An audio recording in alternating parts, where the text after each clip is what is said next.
खरं म्हणजे इतक्या बहार आलेल्या मैफिलीच्या मध्ये शब्दांचा अर्थ निर्माण करणं हे सांस्कृतिक पाप आहे.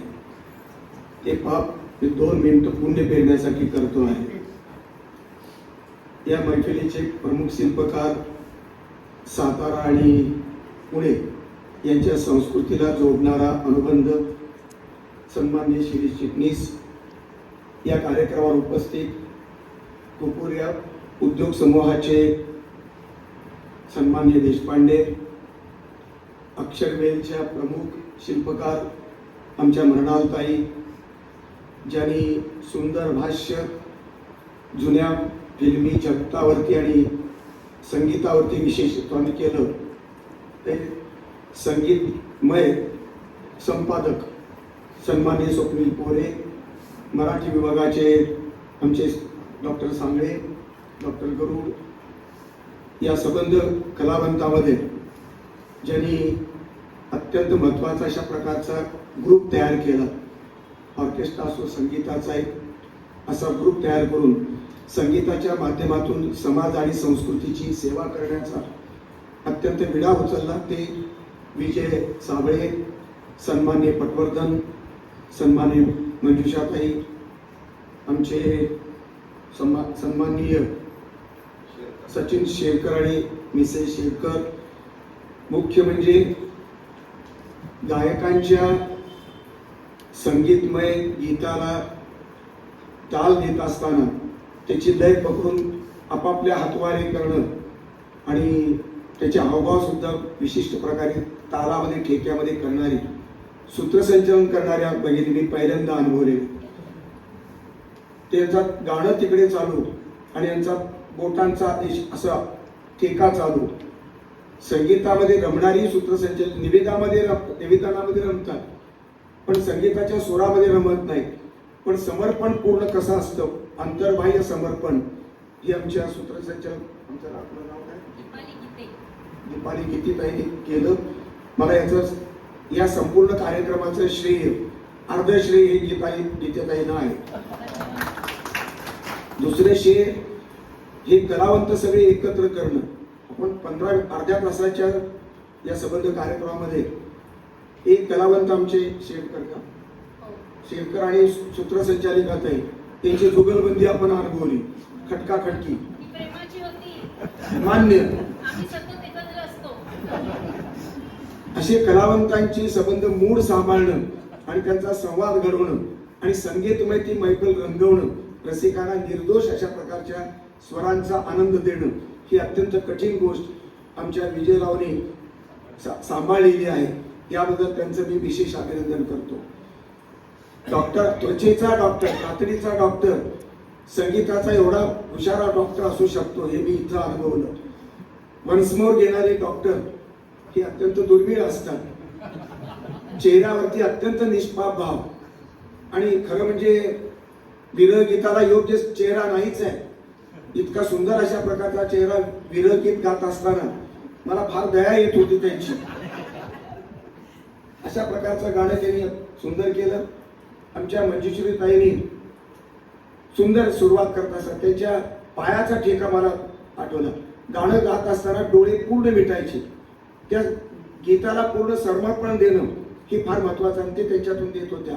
आवाज गात असताना पायाचा ठेका त्या गीताला चालू होता. पंची बने उडकी त्याच्यात आमच्या ताई शेरकर ताईला त्यांचं ते गाणे अत्यंत महत्वाचं. सांग तारोशे खेळू म्हणत असताना त्या संबंध भाव समोर डोळ्यासमोर चंद्र उभा राहायचा, त्यांच्या गाण्यातली एक भाषेत आहे. डॉक्टर पटवर्धन आणि रफी यांनी त्यांच्यामध्ये काही फरक नाही असं आवाजातून सिद्ध केलं. आणि म्हणून तुम मुझे गुलामी सोपे ही जुनी गाणी खरं म्हणजे काळजाचा ठेवा आहे. जी एकदा गाणी काळजात ठसली ती कधीही विसरणं शक्य नाही. सगळ्यात या ग्रुपचं महत्वाचं वैशिष्ट्य म्हणजे त्यांनी संबंध सिनेमा गाणी एकही कागद समोर न ठेवता पूर्ण पाठांतराने ते संबंध साजरा केलेला आहे. ते मुरल्याशिवाय, ते मनात आणि काळजात उतरल्याशिवाय तुमच्या काळजापर्यंत ते पोहोचू शकत नाही. आणि माध्यम ते स्वर जे आहे ते गायकांचा त्याची संबंध जुगलबंदी ही महत्वाची मला वाटते. रफी असो की तुमचे मुकेश असो, बंधारे असो, आणि लता दीदी असो, या सर्वांच्या आवाजातली जादू या सगळ्या मंडळींनी, कलावंत मंडळींनी पेललेली आहे. विशेषतः शैलेंद्र आणि तुमच्या हजरत जयपुरीची शब्दरचना ही कठीण आहे, त्याचे उच्चारी आपण सगळ्या कलावंतांनी अत्यंत सुंदर सापडलेले. विशेषतः विजय साबळे यांनी शैलेंद्रची रचना सादर करत असताना मी खरं म्हणजे थोडं नोट्स काढत होतो काहीतरी लिहावं म्हणून.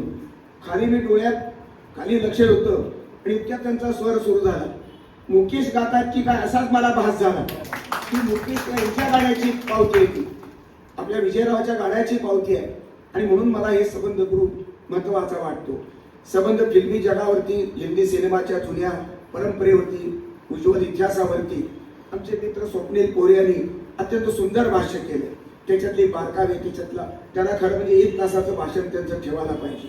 पुढला कार्यक्रम त्याचा तसा सेपरेट ठेवूया. अध्यक्ष मात्र मीच असलं पाहिजे.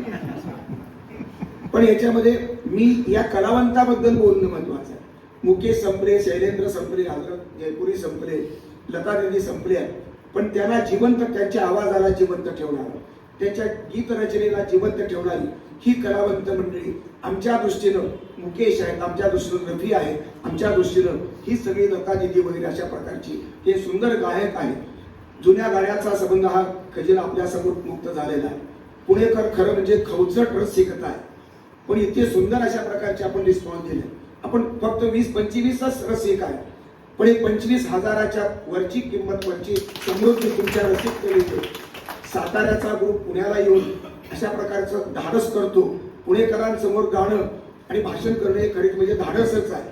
हे धाडस सातारकरांनी अत्यंत आत्मविश्वासानं केलं आणि त्यांचा आत्मविश्वास जागवण्याचं काम तुम्ही केलेलं आहे. तुमच्या रसिकतेला मी वंदन करतो.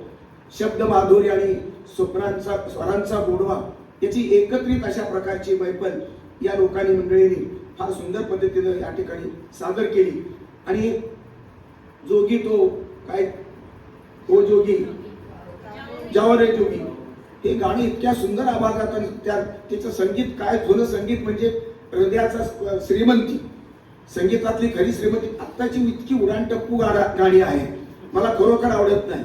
आणि म्हणून महिनाभर प्रवास करताना, इकडे तिकडे भाषण करत असताना मला ही मैत्रीण मला स्वतःला व्यक्तिगत अत्यंत आवडली, भावली. आमच्या म्हणाल असा सभागृह खरं म्हणजे पैसे न घेता संगीताच्या कार्यक्रमाला दिलं पाहिजे, कारण या हॉलचं उद्घाटन मीच केलेलं आहे. त्या अधिकारामध्ये एक तरी महिन्याचा कार्यक्रम जर अशा जुन्या संगीताचा आपण ठेवला तर मी त्या संगीताच्या मैफिलीला हजर राहणार, एक रसिक म्हणून हजर राहणार आणि त्याचं समाधान मला मिळेल. लोकांना प्रचंड वेदनांचा गुंता, प्रश्नांचा गुंता, सभोवताल संबंध बिघडलेला, धर्म भ्रष्ट, राजकारण भ्रष्ट, समाजकारण भ्रष्ट, सगळं भ्रष्टतेच्या जीवनाच्या संदर्भामध्ये निखळ आनंद हा जुन्या संगीतामध्येच आहे. नव्या संगीतामध्ये, नव्या गीतामध्ये बिलकुल नाही. आणि म्हणून जुनं ते सोनं म्हणण्यासारखी परिस्थिती आहे. आणि हे जुनेपण, या जुन्यातलं सोनेपण आपण कलावंतांनी आमच्या समोर सादर केलं, याबद्दल मी तुमचं अभिनंदन करतो. विशेषतः पुणेकर मोजक्या रसिकांनी त्याला भरभरून द्या दिली. वन्स मोर डॉक्टरला एकट्याला मिळाला असला तरी हा वन्स मोर सगळ्या ग्रुपला देतो आणि थांबतो.